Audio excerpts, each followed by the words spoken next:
Je vais maintenant expliquer comment résoudre exercice 4, partie B. Qu'est-ce qu'il faut faire? En gros, il faut faire une esquisse du graphe de la fonction f de x égale à x divisé par x carré moins 4. Et le premier conseil, c'est de trouver les dérivées premières et secondes avant de le faire. Donc, commençons. Donc, f de x est égal à x divisé par x carré moins 4. Je vais prendre la première dérivée, en appliquant la règle qui nous donne la dérivée d'une fraction. Donc je prends le dénominateur fois la dérivée de la numérateur qui vaut 1, moins la numérateur fois la dérivée de la dénominateur qui est 2x. Tout ça divisé par la dénominateur au carré. Ok, si je fais une simplification ici, j'aurai x carré moins 4, puis moins encore 2 fois x carré. Donc en total, j'aurai moins x au carré moins 4 divisé par x carré moins 4 tout au carré.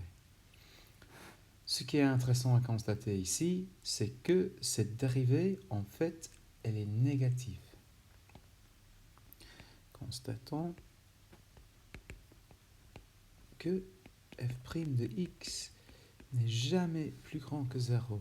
Ce qui veut dire que, en fait, f est décroissante.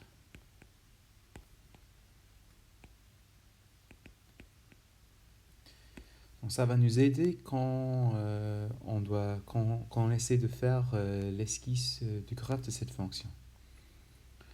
Ok, pour la deuxième dérivée, on continue. Exactement comme avant, on va utiliser la même formule parce qu'on a de nouveau une fraction. Donc on aura dénominateur fois dérivée de la numérateur moins numérateur, donc fois dérivée de la dénominateur. Donc dénominateur, c'est une fonction composée, donc on a pris le carré de x carré moins 4. Donc on aura 2 fois x carré moins 4 à la puissance 1 fois 2x. Tout ça sera divisé par x carré moins 4 à la puissance 4. Ok, qu'est-ce qu'on peut constater de là? Donc je vois tout de suite, il y a la possibilité d'une petite simplification. Donc on a x à la puissance x carré moins 4 là, et on a aussi x carré moins 4 là. Donc on peut annuler tout ça pour arriver à... Pardon, j'arrive. Alors, ici on avait x carré moins 4 au carré. Maintenant, on a annulé un terme comme ça, fois moins 2x. Je vais juste effacer ça pour avoir un peu plus de place. Donc on a moins 2x fois ça. Ici on a plus x carré plus 4 fois 4x. Tout ça divisé par x carré moins 4 à la puissance 3. Ok, maintenant je monte l'écran un tout petit peu et je simplifie. J'ai moins 2x cube plus 8x plus 4x cube plus 16x divisé par x carré moins 4 cube. Donc en finale, qu'est-ce que j'ai? J'ai 24x et 2x cube. Donc j'ai 2x cube plus 24x divisé par x carré moins 4 cube qui est, donc je peux mettre les 2x en évidence, ce qui me laisse x carré plus 12. Voilà. Ok, très bien. Maintenant, on va essayer de faire l'esquisse du graphe pour cette fonction. Je vais commencer en rappelant la fonction qui est c'est x, je me rappelle, x divisé par x carré moins 4. Donc, c'est x divisé par x carré moins 4. Et on avait constaté que la dérivée première était toujours négative. Donc, faisons maintenant une esquisse. Je vais commencer avec l'axe y et l'axe x, comme ça. Alors, la première chose à comprendre, c'est le comportement de cette fonction lorsque x tend vers l'infini, pour trouver son asymptote horizontale. Regardons bien le numérateur, ça grandit. Lorsque x tend vers l'infini, le numérateur devient très très grand. Aussi, c'est vrai pour le dénominateur, parce que quand x est grand, x carré est encore plus grand. Donc lorsque x tend vers l'infini, le numérateur et le dénominateur sont en même temps énormes. Pourtant, le dénominateur grandit beaucoup plus rapidement, parce que le carré grandit plus rapidement que x. Donc pour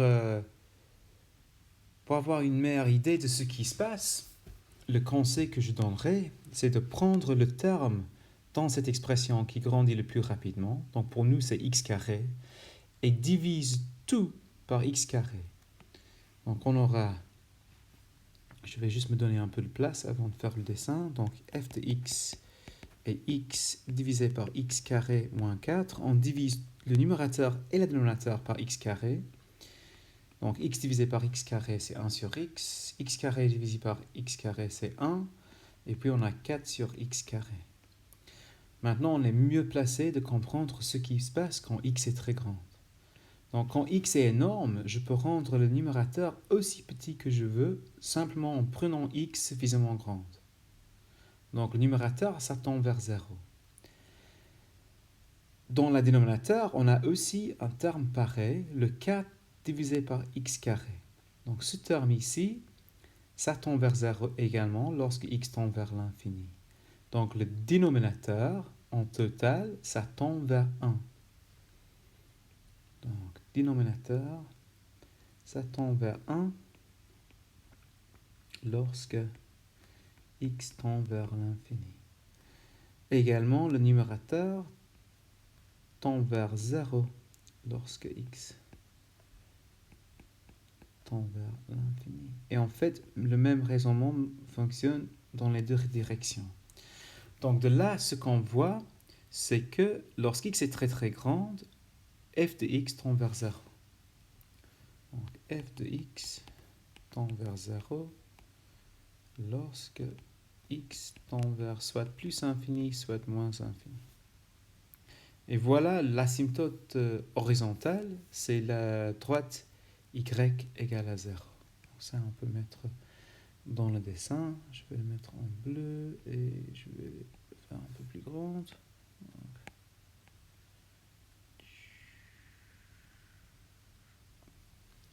Ça, c'est l'asymptote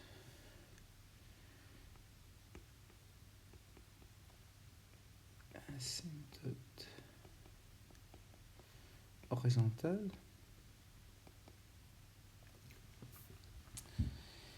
Et maintenant, il faut comprendre les asymptotes verticales. Et pour ça, il faut regarder bien cette expression pour f.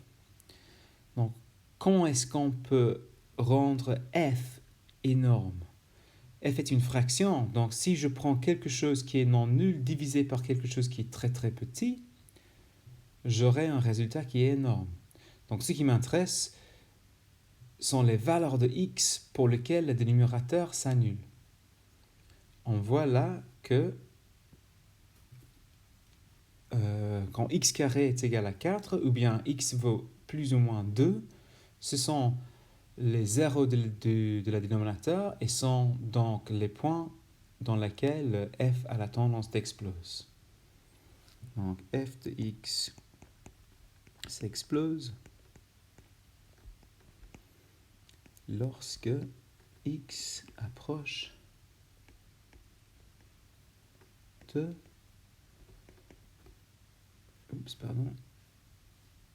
ou moins 2. Okay? Parce que lorsque x tend vers 2, le dénominateur tend vers 0 alors que le numérateur ne tend pas vers 0. Donc on aura quelque chose comme 2 divisé par quelque chose qui est très très petit, ce qui est très très grand. Ok, donc on va mettre maintenant les droites verticales en 2 et moins 2. Donc ça c'est la droite x égale à 2 et ça c'est la droite x égale à moins 2. C'est pas très bien fait. Je vais le refaire. Je le refais. Voilà, donc ça c'est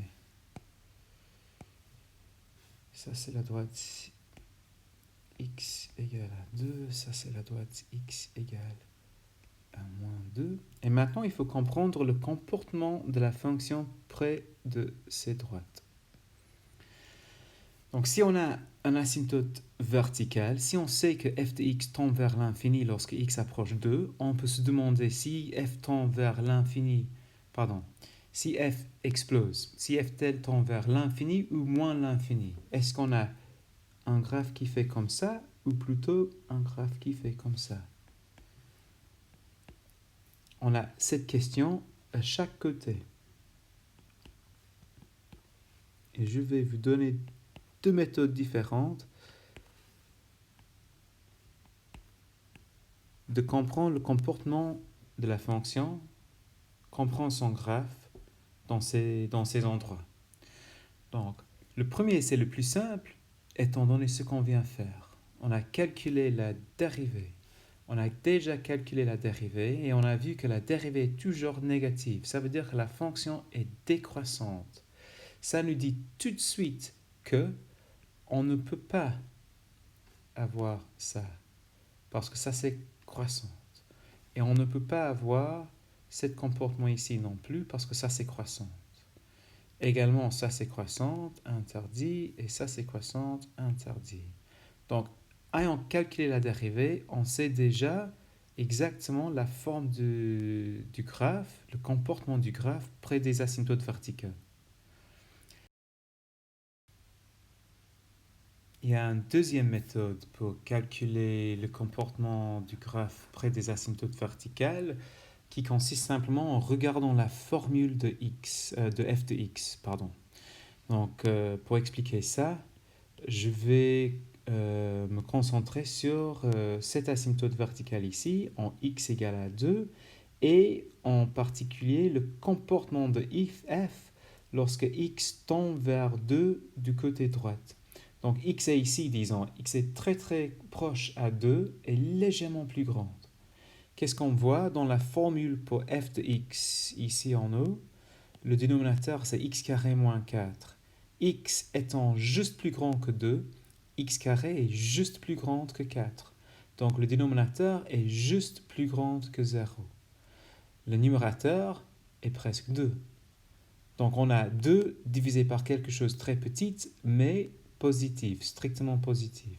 Donc on voit là que la valeur de f en x sera très grande et positive. Donc on se retrouve encore une fois dans ce cas ici et pas du tout dans le cas en bas là. Bref, je résume, on peut enlever les mauvais comportements qui ne servent pas et on voit bien ce qui se passe pour notre fonction près de ces asymptotes verticales. Ok, maintenant, qu'est-ce qu'il y a à faire? On sait bien que cette fonction tend vers 0 dans cette direction-là et là. Et en plus, on voit que la fonction ici, très grande et positive, et entre temps, il passe, lorsque x tend vers 2 du côté gauche, la fonction f devient très grande et négative. Donc entre ces deux points, ici et là, on doit avoir une racine de f qui est très facile à trouver parce que la seule racine de f, c'est quand le numérateur s'annule. Et non, si on regarde bien la formule, la seule racine de f, c'est quand le numérateur s'annule, donc c'est en x égale à 0. Donc je dois joindre cette courbe ici avec celle-là en passant par l'origine. Je vais essayer de le faire. Boum, comme ça. Donc voilà, ça c'est mon esquisse du graphe pour cette fonction f.